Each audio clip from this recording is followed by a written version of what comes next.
Fascist হাসিনার সহযোগীদের মধ্যে বিভিন্ন আওয়ামী লীগের বিভিন্ন অঙ্গ সংগঠনের অনেক নেতাকর্মী যারা বিভিন্ন মামলায় বৈষম্য ছাত্র আন্দোলনের সময় যেই ছাত্রদেরকে হত্যা করা হয়েছে, গুলি করা হয়েছে এবং তাদেরকে রাজপথে নিহত করা হয়েছে, ওইসব মামলায় তাদেরকে বিভিন্ন মামলায় গ্রেপ্তার দেখানো হয়।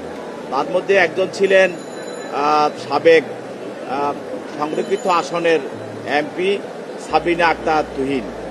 তাকে শেরেবাংলা নগর একটি থানা মামলায় তাকে ডিগ্রি আদালতে গ্রেপ্তার দেখানোর জন্য প্রার্থনা করা হয় এবং গ্রেপ্তার দেখানো হয় এবং তার বিরুদ্ধে রিমান্ড প্রার্থনা করা হয়। আপনারা জানেন যে শেরেবাংলা নগর এলাকায় গত 4/4/25 তারিখে যে সরকারের বিরুদ্ধে তারা সরকার বিরোধী স্লোগান দেয় এবং নাশকতামূলক কর্মকাণ্ড করার চেষ্টা করে এবং সরকারকে উৎখাত করার জন্য বিভিন্ন ধরনের স্লোগান দিয়ে রাজপথে তারা মিছিল করে এবং এই ঘটনার পূর্বে পরিকল্পনায় এবং বিভিন্ন কীভাবে এগুলি করা হবে সে বিষয়ে এই সাবিনা আক্তার তুহিন জড়িত ছিল।